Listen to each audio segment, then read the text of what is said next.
Une fois que c'est prélevé, l'infirmière à côté les compte et les sépare et puis elle les nettoie parce que tu sais, vu que ça sort et qu'il y a du sang, elle essaie de nettoyer ça. Mais c'est microscopique, attends, là elle nettoie des petits bulbes de cheveux un par un, des milliers. Et la deuxième partie de l'opération, c'est quoi?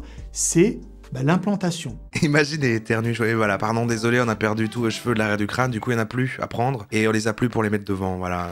Désolé. Bonjour ou bonsoir à toutes celles et ceux qui nous regardent en replay. Si vous voulez un jour rejoindre la team live, vous êtes les bienvenus tous les mardis, jeudis et dimanches soirs, dès 21h. Bonne rediffusion. Eh oui, la calvasse. Aïe aïe aïe. Aïe aïe aïe aïe aïe, les golfs. Les golfs. On dit que le golf c'est un truc de riche, mais finalement c'est accessible à tout le monde d'avoir des golfs. On avait fait déjà un thème sur la calvitie en général. Pourquoi est-ce qu'en fait c'est autant moqué? Mais surtout entre hommes en fait. On avait parlé de ça, on essayait un peu de comprendre. On était un peu sur un sujet de l'acceptation de la calvitie. Là, on est dans la non-acceptation. On est sur qu'est-ce qui se passe si vraiment on veut ne pas en avoir. Et bien sûr, le cliché, c'est aller en Turquie pour se faire greffer des cheveux. Alors moi, je connais pas trop ce game. Ce qui m'a fait penser à ça, c'est Rara qui me racontait qu'un de ses collègues y va en ce moment même, ici là, je crois cette semaine, se faire mettre ses cheveux là. Et du coup, ça m'a fait me dire, oh putain, mais il faut que je fasse un thème là-dessus. Mais oui, on l'a même pas fait. Et en fait, en cherchant, je suis tombé dans un rabbit hole de vlogs de greffe de cheveux en Turquie. En fait, c'est un vrai truc. Il y en a plein. Et puis c'est moitié vlog, ils mangent des bons trucs et tout. Et à un moment, voilà, ils vont se faire poser les petits cheveux et tout. On va faire tout de suite un sondage. Moi, j'étais sur oui, bon, j'accepte. Et de plus en plus, je me dis, en fait, c'est ce soir que je vais voir, ok, comment ça se passe, j'y connais rien. Est-ce qu'en fait,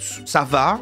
Après, à la fin de ce thème, avant qu'on passe à la deuxième partie, je décide, en fait. Je décide si je le fais ou pas. Voilà. Greffe, mais en France. Alors voilà, ça, c'est un autre sujet. Pourquoi tout le monde dit tout le temps Turquie? Parce qu'il n'y a pas que là qu'on fait. C'est juste parce que c'est moins cher, ok. Pour le savoir-faire et le prix, d'accord. Donc, c'est le savoir-faire aussi. C'est-à-dire qu'en fait, ici, ça serait non seulement plus cher, et en plus, potentiellement moins bien fait. Bon, bah, évidemment, c'est pas Calvas qui a gagné, mais on a quand même donc 32 personnes qui hésitent. Ah, donc c'est ça qui est quand même le plus choisi, c'est que la calvasse est en progrès et j'hésite. Et en fait, il n'y a que 3% qui disent voilà que c'est sûr, j'ai comme projet de me greffer les cheveux, quoi. Ok, c'est le pays du cheveu. Ils adorent les cheveux là-bas. Combien c'est en moyenne, j'en ai aucune idée. On va peut-être le découvrir ce soir. Alors, comme je vous le disais, voilà, c'est un peu compliqué parce que comme les vlogs, c'est des trucs où ils font plein d'autres choses. Je sais pas si on va s'attarder là-dessus, mais c'était un peu pour vous montrer. Il y a tout un univers de vlogs. Donc voilà, j'emmène mon pote dégarni se faire implanter en Turquie. Du coup, j'ai un peu zappé dedans pour trouver les moments qui concernaient ça. Et là, il regardait les cheveux avec un truc pour voir, et j'étais pas au courant de ce concept. Du coup, il y a des cheveux qui continuent à pousser quand t'as une semi-calvasse, mais en fait, ils sont plus fins. Nom, prénom? Bourras, BOU2RS. Gauthier. J'ai eu THCR. On va voir la multiplicité de Voilà. folliculaires. Donc, il a un scan de cheveux. Regarde. Ça, c'est des cheveux. Là, t'as vu par exemple sur l'écran, tu peux voir qu'il y a des cheveux qui sont super fins et d'autres qui sont très épais. Ouais. Ça, c'est des fins, ça, c'est des épais. Et on a une multiplicité par 3 en moyenne.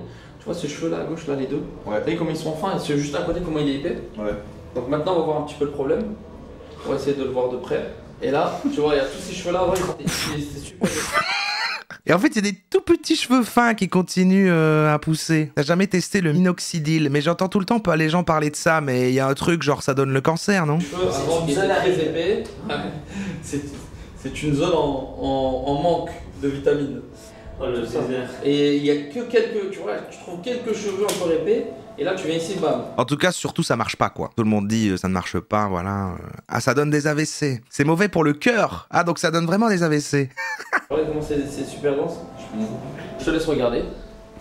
Je me dis, je peux vivre avec ça, en fait. Je crois que je préfère quand même le côté un peu dégarni comme ça, quitte à porter des couvre-chefs et d'en faire un style, parce que le côté complètement crâne rasé, il y a un côté go muscu, il y a un côté, voilà, c'est arborer un certain style, quoi. Et je me dis peut-être assumer juste le crâne dégarni plutôt que le crâne complètement rasé, je sais pas. Mais quand même, ouais, je mettrais tout le temps des casquettes, quoi. Ou une gavroche. Un petite gavroche Peaky Blinders. Mais donc voilà, ça se passe un peu comme ça, puis ils font et puis ils le rasent complètement. Sans les implants, les gars. Après, je trouve ça beau, ils vont entre amis, ils se soutiennent, il va se mettre des petits cheveux. Et après, voilà, il a des dessins sur la tête et un peu, c'est le... Alors déjà, ça me semble bizarre, parce que moi, je croyais qu'on prenait les cheveux de derrière, c'était ça l'idée, pour les mettre, et du coup, là, il vient de s'enlever tous les cheveux. Du coup, en fait, c'est ceux qu'il a enlevés là qu'on va mettre? Non, parce qu'on doit prendre la racine. Mais bon, voilà, en fait, ça c'était... Ah, bah, en fait, j'ai trouvé une vidéo qui l'explique mieux, c'est face caméra, etc. Mais c'était pour vous montrer un peu l'univers des vlogs. Et globalement, c'est intéressant, mais c'est dur de choper le moment. La plupart du temps, ils parlent entre eux, ils sont là, et puis ils ont des dessins sur la tête. Moi, c'est clairement en train de devenir ça, en fait. Ce qui commence à me terrifier, c'est qu'à un moment, j'avais les golfs, ils étaient là. Je parle un peu de moi, puis après, voilà, on s'intéresse au truc. Hein. Je vous explique où j'en suis, quoi. Et en fait, il commence à avoir ce truc où, en fait, je vois les golfs qui se rejoignent. C'est-à-dire, c'est pas encore le cas, mais j'arrive à voir qu'en fait, entre les golfs là, il y a une ligne. Il y a une ligne sur mon crâne où il y en a un peu moins. Et j'arrive à voir se dessiner cette houppette, ce petit rond qui va rester là, parce que les deux trucs se seront rejoints ici. Et là, ça ne va pas, en fait. Ça ne va pas. Alors, j'ai rien derrière. Là, il y a rien. Mais c'est en train de faire ça là, et de manière uniforme, le dessus devient beaucoup plus clairsemé que les côtés. Hein. Si je passe ma main comme ça, bon. J'en avais parlé à la soirée calvitie. Il va falloir faire un choix d'ici 1 an, 2 ans.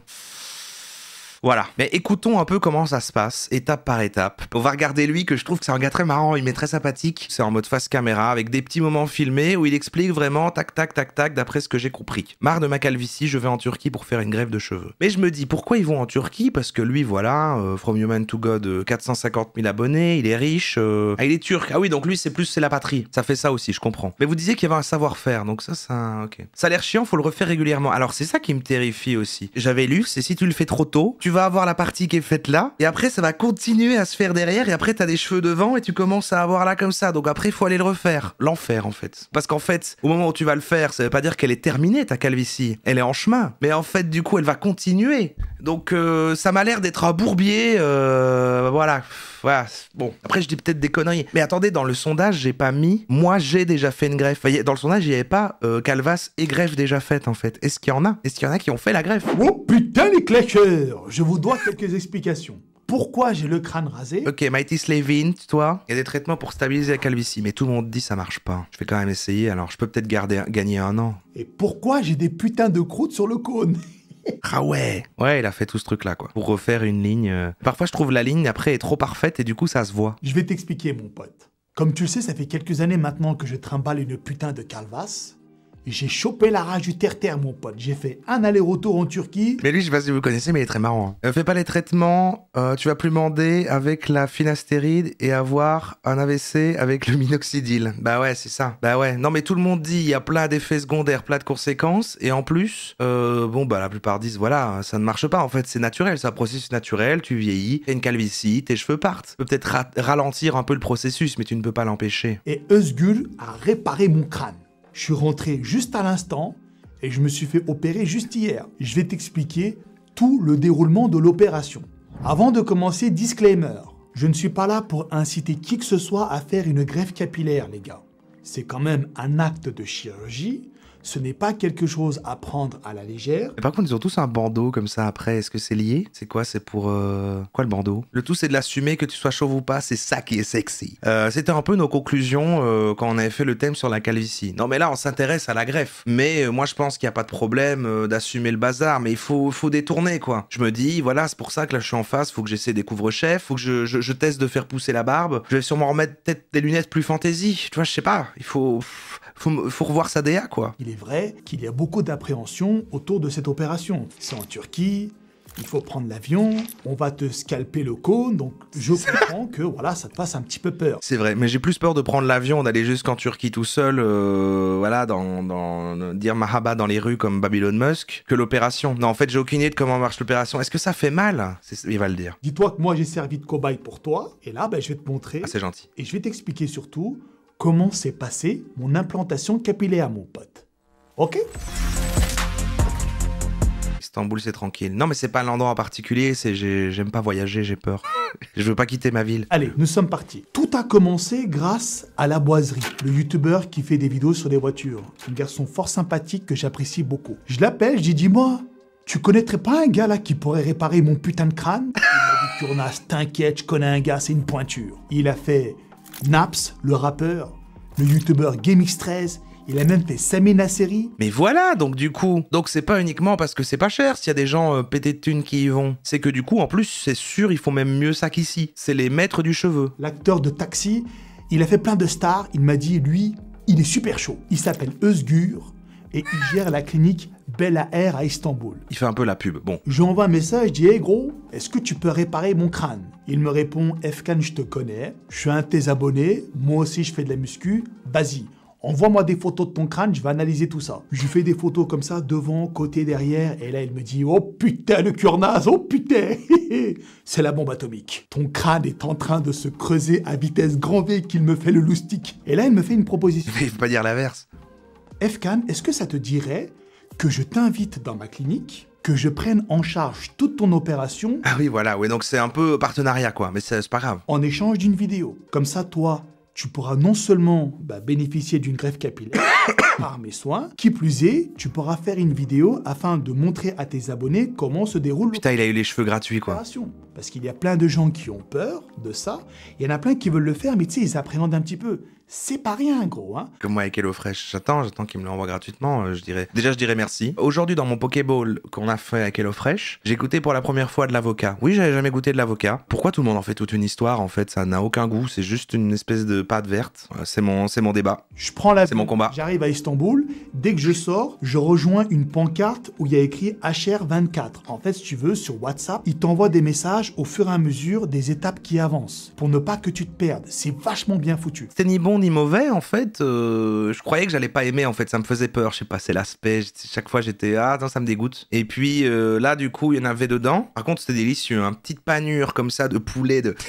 Non, mais il y avait du poulet, du riz, des petits quartiers d'orange mélangés avec ça. Du coup, intéressant au niveau des saveurs, vraiment. Mais du coup, il y avait de l'avocat et j'étais, ça goûte rien. Donc dès que je suis dans l'avion et que j'atterris, je reçois un message sur WhatsApp qui me dit Ouais. dès que tu sortiras de l'aéroport, tu verras une pancarte HR24, tu vas là-bas, il y a un mec qui va t'attendre. Comme dans les films, gros, je te jure. Donc là, je descends à la... Sa personnalité me fume vraiment. Il m'est très sympathique. Ok, donc t'as tout un suivi où en fait le gars t'explique quand tu vas arriver, t'es vraiment guidé, t'arrives pas comme ça lâché dans Istanbul et tu dois trouver le truc. J'arrive vers la pancarte et là, il y a un mec qui m'attend. J'arrive vers lui, il me dit « Bella Air Clinique ?» Je dis oui, il me faut « Ok, viens avec moi. » Il me parle turc parce que moi je suis turc, donc je sais parler turc. Mais sinon, il parle anglais ou français, il n'y a pas de souci. Le gars m'emmène vers un van. C'est une navette en fait qui t'emmène à l'hôtel. L'avocat, ça a un goût de tub. Alors c'est faux. On monte dans le van avec Miguel. C'est faux. Van très cool, c'est spacieux dedans, il y a une lumière tamisée. Ah, mais il y a vraiment un service tout compris, en fait. Ces gens reviennent te chercher, t'as carrément la navette pour aller jusque-là. En fait, c'est pas juste tu réserves et ensuite machin, c'est t'achètes tout un service complet qui vient te chercher à l'aéroport, qui t'offre toute une expérience au complet. Ou alors c'est juste pour lui, pardon, oui, c'est vrai. Non, mais là, il a dit, je vais expliquer comment le bazar se passe, tout ça. Dis-moi, quel est le principal avantage d'aller faire une greffe de cheveux en Turquie plutôt que de le faire ici, par chez moi, je vais dire la Belgique ou même la France. Du coup, moi, je me disais, peut-être que c'est moins cher, mais il y a l'air d'avoir des gens riches qui vont quand même en Turquie au lieu de, voilà, tu vois. Donc, c'est quoi le vrai avantage et combien coûte de chaque côté, hein, combien ça coûte, en fait, cette histoire? Oui, avant toute chose, je voulais juste préciser que je suis Emmanuel Macron. Pour répondre à ta question, beaucoup de gens choisissent la Turquie pour les greffes de cheveux parce que les prix y sont souvent plus bas tout en ayant des cliniques réputées avec des médecins qualifiés. En Belgique ou en France, les coûts peuvent être plus élevés, souvent entre 4 000 et 8 000 euros. Tandis qu'en Turquie, ça peut commencer autour de 1 500 euros. Oh! Ça permet de combiner une intervention avec un séjour à l'étranger, ce qui peut être intéressant. Ouais, je comprends. Oui, c'est ça. Tu te dis, tant qu'à faire, je me fais un petit city trip à Istanbul, bam, voilà, je mets 2000 balles, hop, je reviens avec des cheveux, ça me fait un petit voyage, et en plus, du coup, les gens sont meilleurs là-bas qu'ici, quoi. Exactement. C'est un peu comme joindre l'utile à l'agréable. Et puis, c'est vrai que les cliniques turques sont réputées pour leur expertise en greffe de cheveux, donc c'est win-win. Tu reviens avec des cheveux tout neufs et des souvenirs de voyage.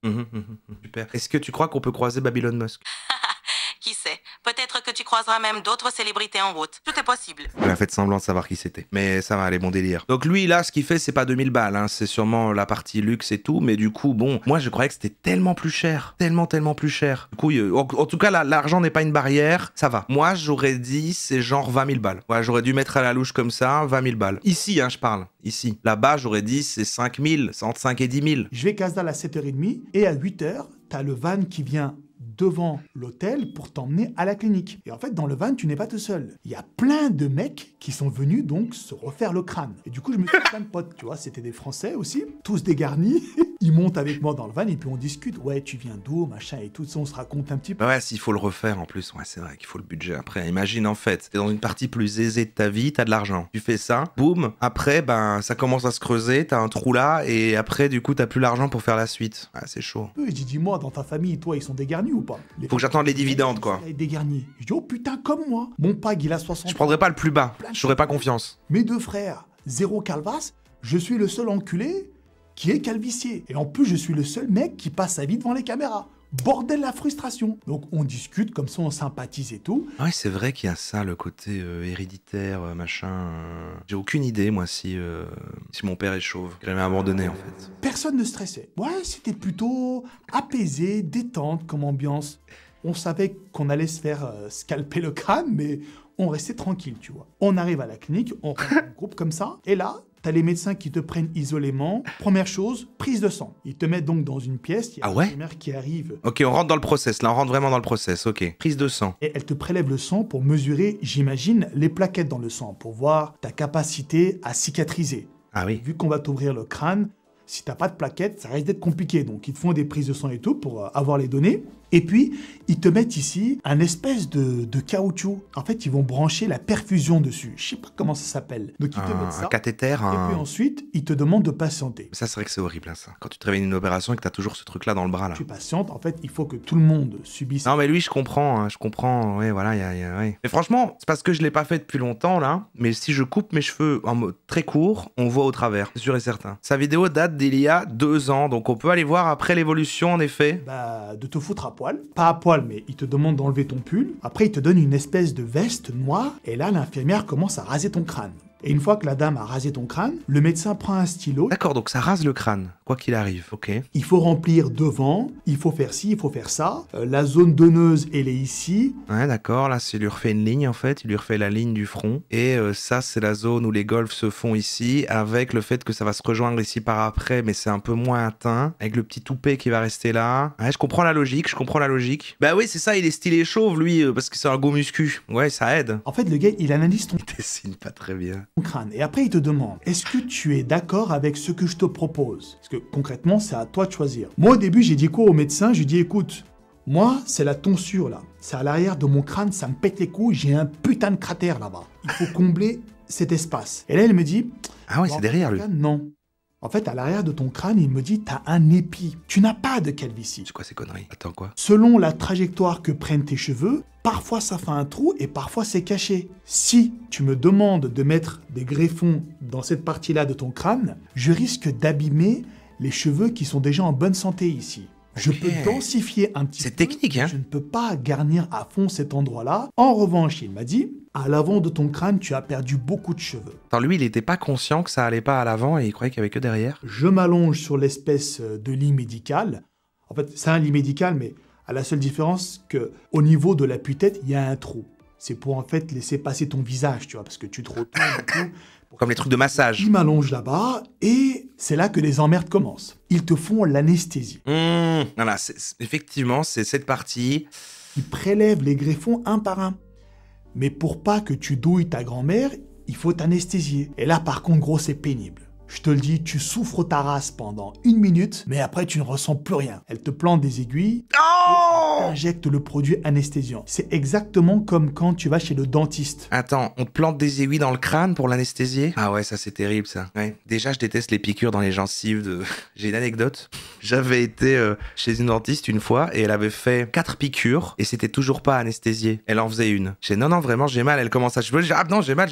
C'est bizarre, t'es pas censé sentir quoi que ce soit, je vais en refaire une. Et je dis, ah putain. Alors, je sentais pas, c'était suffisamment endormi pour qu'après les autres, je les sentais pas. Mais du coup, elle refaisait une piqûre. Rebelote. Elle refait une autre. Rebelote. C'est peut-être la weed, hein. Je sais pas. C'est une période où je fumais beaucoup. Et elle me dit, bon bah tant pis alors. Voilà, j'abandonne. Et donc je suis reparti de là-bas sans avoir ma carie soignée et avec une bouche qui pendait méga endormie parce que quand même ça l'était, mais pas assez en profondeur dans la gencive. La weed, ça bloque l'anesthésie? Putain, mais c'est vrai? Bah c'était clairement ça alors à l'époque. La weed, ça fait pas ça. Bon bah pourtant tout le monde le dit là. Et donc elle m'avait dit, je pense que t'es trop stressé. Donc, et elle m'avait prescrit des anxiolytiques, voilà. Ça a été mon premier pas là-dedans. Ça a commencé par la dentiste en plus, et puis après j'ai fait, mais c'est génial, pourquoi j'ai pas découvert ça plus tôt? Mais ça, c'est une autre histoire. Et du coup, elle me dit, voilà, juste avant de revenir, tu t'en prends 2, mais en fait, c'était des trucs d'une gigadose. Et en fait, je suis allé chez un autre après, et j'en ai pris 2 juste avant. Et ça m'a tellement tabassé qu'en fait, je m'endormais pendant qu'on me soignait la dent. J'étais en train de m'endormir comme ça, et il faisait, monsieur, s'il vous plaît, ouvrez la bouche. Et je disais, ah, pardon. Et j'ouvrais la bouche comme ça, et je me rendormais pendant qu'il soignait mes dents, et j'étais en train de m'endormir. Monsieur, s'il vous plaît, ouvrez la bouche, s'il vous plaît. Et je m'en souviens comme un rêve de ce moment où on m'a soigné les dents. Et j'ai découvert le bromazépam. Franchement, pas mal. Le broma, ça déchire. Bah ouais, et 2 en plus. Après, d'ordinaire, quand j'en prenais un demi. Je n'étais pas étonné qu'elle me dise d'en prendre 2, que ça me défonce comme ça. Quand l'aiguille rentre, un bon bro. Normal, mais dès qu'il t'injecte le produit anesthésiant, oh putain, comment ça défouraille. Et ben là, c'est le même bordel, sauf que c'est sur ton crâne. Franchement, ça m'a bien savaté la gueule. Pendant 1 minute, gros, j'ai douillé. Mais déjà, ça me freine, ça. T'es là, t'es à Istanbul, comme ça, dans une clinique des cheveux. On te fait des piqûres dans la tête et t'as super mal. Mais après, tu ne ressens plus rien. Vraiment plus rien, gros. Même la vacuité de l'existence. Pour te dire, moi, j'ai dormi toute l'opération, hein. Moi, je ressentais rien du tout. Et une fois que c'est anesthésié, c'est parti. Le médecin arrive. Cette opération dure environ 2h30, 3h. Donc, la première partie de l'opération, c'est ça. C'est prélever les greffons. Ah ouais, il faut 3 heures juste pour t'arracher les petits bulbes. Une fois que c'est prélevé, l'infirmière à côté les compte et les sépare. Et puis, elle les nettoie. Parce que, tu sais, vu que ça sort et qu'il y a du sang, voilà, elle essaie de nettoyer ça. Mais c'est microscopique. Attends, là, elle nettoie des petits bulbes de cheveux un par un, des milliers. Et la deuxième partie de l'opération, c'est quoi? C'est l'implantation. Ils te refont des injections, cette fois-ci sur l'avant du crâne, donc là où il faut faire... Il y en a d'autres, il y a d'autres injections. Des incisions pour planter les cheveux. Et là aussi, ils te réanesthésient. Mais vu que ton crâne est déjà partiellement anesthésié, ça va. La deuxième anesthésie est un peu plus supportable. Imagine, elle éternue. Je voyais, voilà, pardon, désolé, on a perdu tous les cheveux de l'arrière du crâne, du coup, il n'y en a plus à prendre. Et on les a plus pour les mettre devant, voilà. Désolé. Une fois que ça a bien anesthésié, là, le médecin, il te fait des petites incisions. En fait, il te fait des petits trous. Il prépare en fait le terre-terre pour planter les cheveux qui ont été prélevés au préalable. Et là, gros, pour te dire à quel point c'est un travail manuel et très minutieux, quand le médecin fait les trous comme ça, c'est du picotage. Il y a l'infirmière à côté qui compte le nombre de trous qu'il fait, le médecin. Parce que si le médecin a prélevé 3000 greffons, il doit faire 3000 trous. Donc à chaque fois qu'il plante, t'as l'infirmière à côté avec un téléphone qui tape. C'est quand même un sacré travail, hein, je comprends que ça coûte cher. Hein. Elle compte en fait en temps réel le nombre d'incisions que le médecin te fait. Une dinguerie, mec. Hein. Et toi, pendant ce temps-là, t'es un peu dans les vapes. Parce que tu sais, ils t'ont mis sous perfusion, tu reçois des antibiotiques pour pas choper d'infection, et tu reçois des tranquillisants. Donc c'est pour ça qu'en fait, durant toute l'opération, mec, tu dors. Moi, j'étais à moitié dans les vapes comme ça. J'étais à moitié conscient de ce qu'ils étaient en train de faire, mais l'autre moitié de mon esprit était en train de dormir. Ah ouais, un peu comme quand on fait une gastroscopie. Tu sais, quand on te met un tube dans l'estomac, en même temps, c'est genre, oui, bon, moi je suis chill, y a pas de problème. 2 autres personnes arrivent et ils commencent à planter les greffons un par un. Donc, t'avais une personne qui faisait le côté droit de mon crâne et l'autre personne faisait en simultané le côté gauche. Ils sont là, gros, un par un, tac, ils plantent comme ça. Comme de l'herbe, gros. Ça dure environ 2 heures, 2h30 aussi. Plus ils prélèvent de greffons, et plus ça dure longtemps. Moi, j'ai un super souvenir de la gastroscopie parce que après, en fait, la drogue qu'ils te donnent, ouais, mais je suis vraiment trop fan de. Mais le truc qu'ils te donnent pour t'anesthésier. Après, normalement, il disait, faut qu'il y ait quelqu'un qui soit là pour te reprendre. Enfin, il faut qu'il y ait quelqu'un pour t'accompagner. Et dès que c'est fini, après, ils me disent, vous devez attendre ici où il y a quelqu'un pour vous récupérer en bas. Je fais, oh, il y a quelqu'un. Et il y avait personne. Et je suis parti tout seul comme ça. Et je marchais dans le parc près de l'hôpital, j'ai été prendre le bus et j'étais si bien, quoi. J'étais si bien, j'étais genre waouh, il y a rien qui se passe dans ma tête. J'étais comme un chien. Il y a rien qui se passait dans ma tête, je regardais les oiseaux voler, je suis monté dans le bus, je me suis assis, je regardais par la fenêtre comme ça, j'étais juste devenu complètement con. C'était incroyable, vraiment Et après, je me disais, est-ce que je peux se renseigner? Est-ce que je peux en avoir tout le temps? Est-ce que je peux vivre comme ça? Comment est-ce qu'on fait? Ça va, là, je fais pas la promotion des drogues, ce sont des médicaments qu'on donne à l'hôpital, donc j'ai le droit d'en parler. Et si tu veux, le médecin te dit, moi, je fais en sorte de prélever des greffons sur l'arrière de ton crâne pour que ça reste homogène. Je dois pas trop en prélever parce qu'après, ça risque de se voir. Le but, c'est de... Attends, il ne repousse pas? De faire une opération très discrète. Faut que le résultat paraisse le plus naturel possible. Attendez. En fait, on prend les cheveux de derrière pour les mettre devant, mais ceux qu'on prend de là, ils sont plus là. Et donc, en fait, ouais. Après, ça va, j'ai une forte dent. Ouais, moi, j'ai quand même de base, hein. Je me souviens dans ma jeunesse quand j'allais chez le coiffeur et qu'on me disait, oh, t'as beaucoup de cheveux, toi, hein. Et j'avais une grosse masse de cheveux, quoi. Et donc, je me dis, bon, ça va, il y a de quoi prendre derrière, où ça n'a pas encore été affecté. Ok, non, mais je me projette. Deuxième partie de l'opération, Ok. il plante. Il explique bien. Bon, bah, t'attends, et comme je te l'ai dit, tu ne ressens strictement rien du tout. Il te donne des tranquillisants, c'est pour que tu puisses rester immobile. C'est la version médicale de la grande mèche que tu rabats, ouais, c'est vraiment ça. Il te faut un travail de fou furieux, mec. Et puis après, une fois que l'opération est terminée, il te faut un pansement, et puis après, c'est fini. Donc, tu sors de la chambre d'opération, Ouais. il te donne la casse-dalle, tu manges, et puis Ok, après, ça a l'air bon. t'as la secrétaire médicale qui vient pour te donner le protocole post-opération. Parce que oui, le médecin m'a dit, le résultat final, moi, je le fais qu'à 60%. Ouais, c'est trop. Non, mais il y a trop de choses. Déjà, il y a 2 piqûres dans la face, ça prend des heures, et en plus, du coup, il faut continuer des trucs soi-même. 40% restant, c'est toi. Il m'a dit, si tu suis bien le protocole post-opératoire, tu auras un résultat optimal. C'est pour préciser, les benzos, c'est quoi les benzos? C'est certes légal, mais c'est super... Allez, comme j'ai dit, les bromazépam, donc prenez pas plus que ce que vous a prescrit. Bah ouais, c'est ça, moi c'était une dentiste pour le truc, et puis j'ai eu une boîte, et puis après, j'ai demandé à mon médecin, genre non mais en fait, on m'a dit que, et puis...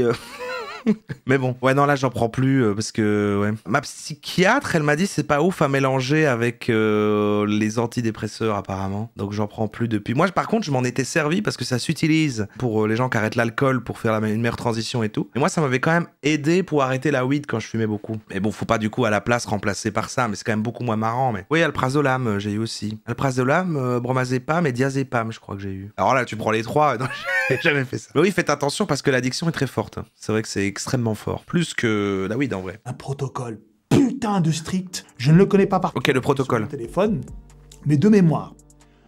Après l'opération, t'as pas le droit de te mettre au soleil. T'as pas le droit de faire du sport. Pas de problème. Pas le droit au café. Pas de problème. Pas le droit au soda.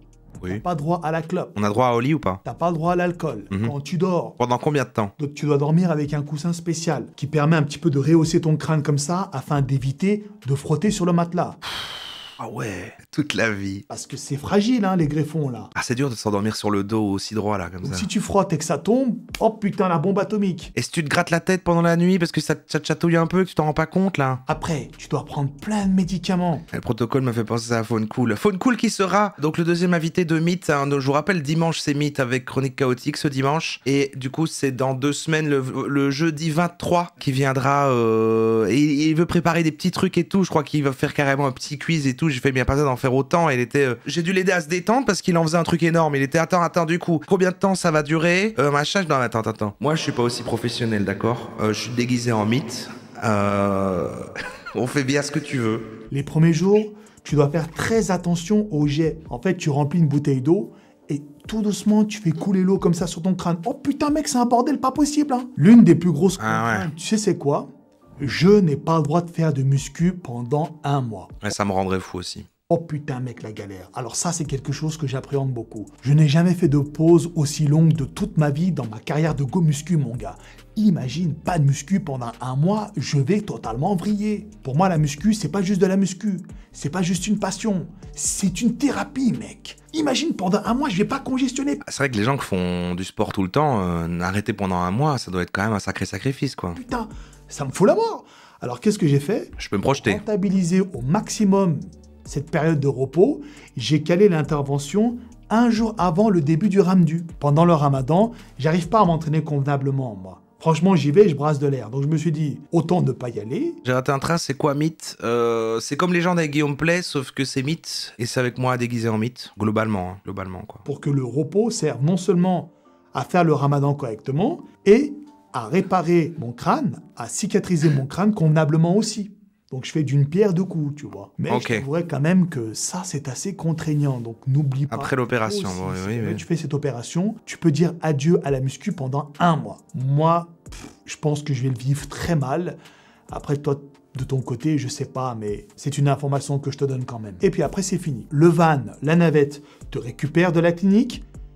Il te dépose à l'hôtel et puis après c'est fini. Donc tu rentres à l'hôtel, tu te Tout se fait en une journée, quoi. reposes, voilà, tu te détends. Et le lendemain, tu te réveilles, tu fais ton Fais attention à petit pas péter déjeuner, son crâne. et puis après la navette vient te chercher en fonction de ton avion pour le retour, tu vois. Par exemple, moi, mon retour, c'était à 11h10. Et il dit beaucoup de détails, hein. C'est très détaillé, il hiérarchise pas beaucoup les informations, mais bon, là, ça m'a pas convaincu. J'avoue que là, franchement, c'est quand même beaucoup d'étapes, c'est quand même beaucoup de choses. Donc l'argent, déjà, c'est cher. Le plus gros frein pour moi, c'est de devoir le refaire plus tard, parce qu'en fait, du coup, la calvitie évolue. Qu'en fait, ce qu'on te prend n'existe plus, donc ça remplace, donc machin. Faut des conditions, et les anesthésies sur le truc, et tout le protocole après, où du coup, en fait, ça peut foirer parce que t'as mal fait le truc, et parce que tu t'es gratté les cheveux en dormant. Bien sûr, je ferai des lives avec le petit bandeau et les cicatrices, bien sûr, quand je le ferai, ouais, évidemment. On va aller voir à quoi ça ressemble, effectivement, bien maintenant, oui, c'est vrai. Ok, je mets la toute dernière. Ah, ça marche, hein. Ça marche, quoi. Vous votre propre programme, mais en même temps, il y a des conseils pratiques. Je voulais vous recommander certaines... Ah ouais, une belle implantation de cheveux. Ça fait naturel, quand même, hein. Lu récemment, bon, moi, je lis beaucoup. Enfin, j'aime beaucoup lire, en tout cas, quand j'ai le temps. Là, en ce moment, avec le book qu'on écrit, je lis pas beaucoup, je lis surtout des études.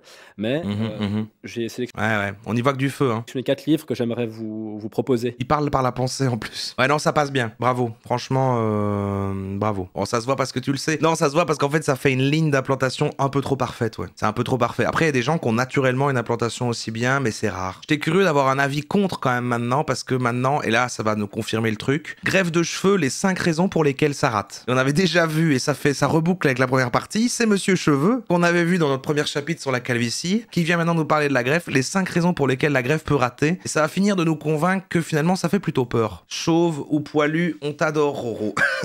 Faut que je porte des sombreros, faut que je trouve un chapeau fantasy, j'ai encore un peu de temps. Alors non, Gavroche, c'est pas ok, et j'ai compris pourquoi. En fait, quand t'es pas en Peaky Blinder, donc avec le costume 3 pièces comme ça, et que tu mets juste la Gavroche, avec des habits décontractés, etc., t'as l'air... c'est un autre type de personne, en fait. C'est un type de personne qui fait partie de la société. Soit ils travaillent dans des bars, en général ils tiennent un bar, ou alors ils tiennent un magasin geek. Ils sont dans un magasin geek qui vend un peu des Funko Pop. Voilà, Gavroche et t-shirt un peu geek. Alors là, t'es dans un truc, ouais, magasin qui vend des figurines Warhammer et tout ça, quoi, ouais. Vous voyez, c'est un peu, vraiment, c'est ça, quoi. Donc, je peux pas avoir cette allure, quoi. Je peux pas avoir cette allure, c'est pas possible. Pour moi, non, je peux pas avoir cette allure. Donc voilà, c'est un banal genre, tu vois, c'est pas l'image que j'ai envie de renvoyer. Non, y a pas de mal, je dis juste c'est un type de personne, voilà, quoi. C'est pas là. J'ai pas envie de véhiculer ça. Pourquoi tout de suite, vous prenez ça comme genre je déteste, j'ai juste décrit. Vous êtes les gens qui disent que sur Banal Genre, vous venez commenter en disant oh là là, c'est vraiment une page de haine et tout. Non, je fais des constats, des groupes de gens, il y a des gens, ils sont comme ça. J'ai pas envie de... Voilà, quoi. Je choisis ma DA, quoi. L'après-greffe peut être le coup fatal, la sentence capitale. Si le résultat après séance marque à jamais sur votre tête, a fait une intervention et en plus ça se voit très fort. Ok, il vient de montrer quand ça a raté. Bah là, vous êtes bon pour vous raser la tête pendant les 50 prochaines années. Il peut y avoir des ratages qui vont affecter la densité de la chevelure et des ratages qui vont affecter le résultat esthétique visuel de votre greffe de cheveux. La première raison qui peut occasionner un raté au niveau de la densité, la zone donneuse n'est pas assez fournie et le docteur ou le commercial qui fait une évaluation va faire une mauvaise évaluation du nombre de follicules à extraire. J'en ai déjà parlé dans d'autres vidéos, mais... Donc c'est ça, c'est quand derrière, t'aurais pas assez de cheveux et en fait on va te les prendre, mais finalement derrière, il n'y a plus rien, quoi. La greffe de cheveux, c'est un transfert, un déplacement de cheveux de la zone donneuse, qui correspond à la couronne hippocratique, qui se situe à l'arrière sur les côtés de la tête, vers les zones dégarnies du cuir chevelu, généralement sur le dessus de la tête. Les cheveux qui proviennent de l'arrière, ils ne repoussent pas à l'arrière de la tête. On appauvrit donc une zone pour regarnir une autre. Donc si l'on estime mal la capacité de la zone donneuse, c'est-à-dire le nombre de follicules que l'on peut prélever par rapport aux surfaces à couvrir, alors on risque d'obtenir un résultat médiocre, car la densité ou la couverture du cuir chevelu ne sera pas optimale. Ouais, les riches ne se font pas greffer des cheveux de pauvres. Bah à mon avis ça se fait, hein. Bon, ça se fait. Vous avez vu comme ils sont parfaits les cheveux d'Elon Musk alors qu'à la base il est méga chauve. À mon avis eux ils sont dans d'autres sphères, quoi. C'est pas juste la Turquie, à mon avis c'est des autres systèmes. Soit votre calvitie est déjà tellement avancée que la surface de prélèvement est beaucoup trop petite pour pouvoir couvrir plusieurs zones d'égarement. À la phase 8. Ouais. Vous êtes à quelle phase, vous? Ah, je suis à la phase 3, moi. Mais on rappelle le chapitre 1 de ce thème, il n'y a aucun problème à vivre ça. Il n'y a vraiment pas de problème. Vous êtes tous beaux et tous belles, même si vous avez une Gavroche, un t-shirt de geek et que vous tenez un magasin de figurines Warhammer. D'ailleurs, vous êtes les meilleurs. Vous êtes encore mieux. Assumez comme Cyrus, en fait. Mais vous me direz, mais comment peut-on se tromper sur la capacité de la zone donneuse? Ah ouais. Eh bien, soit votre évaluation a été réalisée par une personne non spécialiste. Voilà, c'est ça. Il faut mettre le prix parce que si c'est les trucs les moins chers, moi je me dirais, bon allez, ils essaient de pousser un truc, ils vont faire oui t'inquiète, et ça va foirer quoi. Donc moi c'est le genre de truc que je serais rassuré de payer cher. Je me dirais, bon, voilà.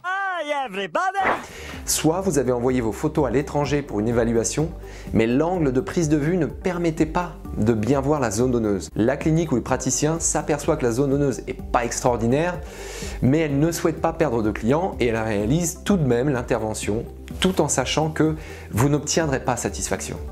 Deuxième raison qui affecte la densité, un taux de transection élevé. Tout d'abord, c'est quoi la transection? Eh bien la transection, c'est le fait de ne pas prélever l'ensemble du follicule, mais de le couper avant la racine. En gros, on extrait la partie. On peut couper un cheveu en deux? Extérieure du cheveu, mais on n'atteint pas la racine. Donc ce qu'on a prélevé ne peut pas faire pousser de cheveux. Tu vas parler des compléments capillaires. C'est la deuxième option envisagée. C'est quoi les compléments capillaires? Ah oui, d'accord. Oui, c'est les perruques que tu colles sur ta tête, c'est ça? Une espèce de truc qu'on vient déposer sur ton crâne chauve avec de la colle et ça tient sur ta tête, un peu perruque réaliste quoi. Ah oui, oui. Oui, non, bah non, ça c'est triste quoi. Enfin, je veux dire, là du coup on est vraiment sur un truc de paraître quoi. On n'est pas sur pour soi-même. C'est plus genre, ok, il faut que j'ai l'air quand je sors mettre des cheveux comme tu mettrais une tenue pour voilà quoi, alors que pour moi la greffe et le truc c'est plus c'est toujours toi quoi. Non, je sais pas si je suis clair dans la vie. Autant mettre un chapeau, c'est collé tout le temps, genre ça reste. Mais ça doit être désagréable, donc ça veut dire que tu sais que ta peau est collée à un truc et qu'il y a de la colle. Ça m'oppresserait, j'ai l'impression. Maintenant c'est qu'une estimation, mais je sais pas. Mais ok, c'est intéressant. Mais ouais, tu peux changer, ok, ouais. Ouais, pas mal. On appelle taux de transection le rapport entre le nombre de follicules prélevés. Bon, c'est un peu technique. Un taux faible de survie des follicules, les cheveux sont mal implantés et la ligne frontale n'est pas naturelle. Ouais, c'est ça souvent. Je trouve qu'il y a des gens où ça se voit. Je regardais je ne sais plus quelle série récemment et je me suis dit tout de suite, les cheveux sont implantés. Ça se voit tout de suite. Parce que c'est vrai qu'une ligne beaucoup trop parfaite, là, en espèce de V parfaitement dessinée, bon, tu les laves sous la douche, dans la mer, tu peux faire du sport, tu l'enlèves toutes les 2 semaines pour laver. La colle est anti-démangeaison et tout. Ok, pas mal. Ok, j'aurais quand même appris pas mal de choses, hein, le fait qu'en fait on les prend. Du coup après ils sont plus là, donc il faut que ce soit bien fourni derrière. Et donc en fait si tu dois couvrir l'entièreté du dessus, bon bah il faut vraiment avoir quand même de la matière autour, ou alors tu fais une coupe où tu prends tous tes cheveux d'autour pour les mettre au-dessus, mais autour tu rases quoi. Ouais. Bon, qui est convaincu là? On va conclure sur un sondage pour voir ça, changer des opinions. C'est vrai qu'il y a du loupé, il y a des risques que ça marche pas. Après en plus ça marche pas, c'est pas juste que tes cheveux sont pas là, après t'as le crâne boursouflé avec des cicatrices. Et puis tu dois aller jusque là, on te fait des piqûres, t'as un protocole après. Moi ça m'a déconvaincu, c'est-à-dire que j'étais, oui bon ok, peut-être un jour, qui sait, voilà, dans 2-3 ans, ça dépendra de quoi l'avenir est fait quoi, en fait, tout simplement, ça dépend dans quelle vie je suis à ce moment-là, tout simplement aussi. Peut-être, mais en même temps là je suis en train de me dire, beaucoup de choses pour pas grand chose quoi. Pas convaincu à 90%. Ouais. Non, je crois que ma piste de laisser pousser, que ça se dégarnit au-dessus, mais de mettre des couvre-chefs à la Jiraya à l'ancienne quoi. Je pense que c'est la meilleure piste pour l'instant.